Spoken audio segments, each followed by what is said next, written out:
David Ginola? Yeah. How do you feel about him in general? I like him in general. Yeah. Great player. Yeah. Spurs, Nice. volleys, skills. Hair. Hair. Couldn't say hair, but he had hair. Yeah. No, he's a good-looking chap. Yeah. That's probably not the main thing we need to talk about. He is going for the FIFA presidency. We're going to look at some of the pros and one or two cons of whether that plan is a good idea or not. But do I really need to pitch it for him? No, of course I don't. The Frenchman is going to tell us all about himself in his little promo video. I am David Ginola and I'm standing for president of FIFA. I'm standing because, like you, I love football. Whether you're on the pitch or in the terraces, we all know that the FIFA system isn't working. The game needs to change. But I can't change it on my own. I need you to stand up and change it with me. I need you in my team. By joining Team Ginola, you're saying yes to a FIFA built on democracy, transparency, and equality. You're saying yes to a FIFA that cares about one thing: football. To reach this goal, we need the backing of 5 FA bodies, which would get me into the May election. But we need you to pledge your support. Paddy Power helped kick it off, but we're asking you to donate as much as you can. And we'll hit our target in no time, because together, we can do this. Welcome to Team Ginola.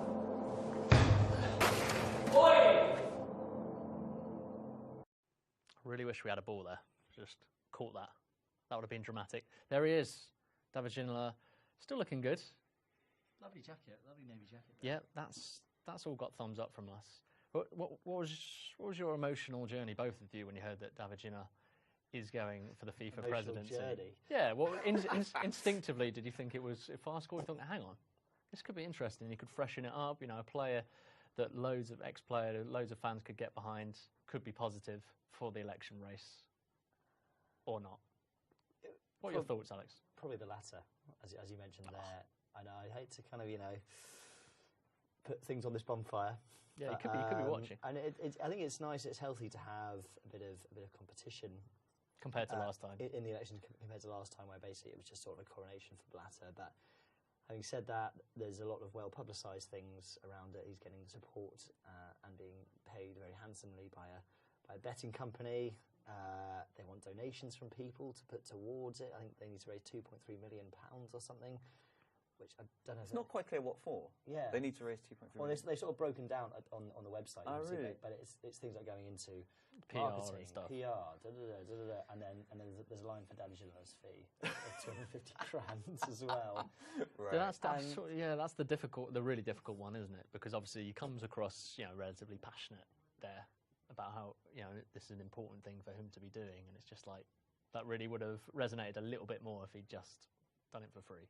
Or done it. I mean, I'm sure you do need the help of companies or some financial help. This is a big undertaking here. But if you're all for transparency and that kind of thing, then maybe don't go with a betting company that's got a rather sort of potted history of publicity stunts, even though they insist this isn't a publicity stunt. Well, it clearly is a publicity stunt, because the one thing that you said that was really true is possibly you could get the public behind Ginola, but the public are neither here nor there. This isn't a public vote.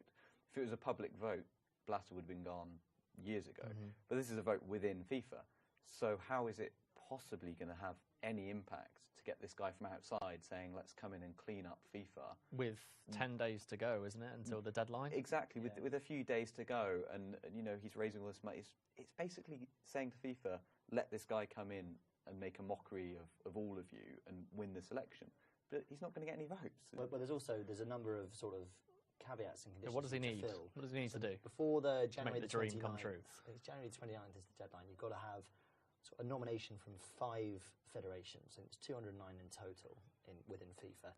You need 5 nominations, and you also need to have worked in football for 2 of the last 5 years. And apparently he's done a bit of consultancy work for a French third division side, which could possibly count. He's done a bit of punditry here and there, but the fact is he's got about 10 days to get the backing of the 5 federations, whereas you look at someone like Jérôme Champagne, who I'm sure we'll talk about in a moment, we've talked about previously, He launched his campaign almost a year ago, and he's got the backing of 2 federations, I think. He's struggling. A couple, yeah. There's not even any originality here, because Grant Weil of Sports Illustrated tried to do exactly the same thing for I think the last election or the one before. Oh, really? And it was a really good thing to do. You know, he's a very prominent journalist, really respected. And actually, it really showed the whole process and how difficult it is. And he campaigned. He's very well respected with certain countries, but he couldn't get a single nomination. And you know, he spent months trying to do it on the campaign trail and doing it very genuinely, not as a PR stunt. Because he really wanted to change the game, and he failed. So there's absolutely no chance that Ginola will get a single nomination as far as I see it.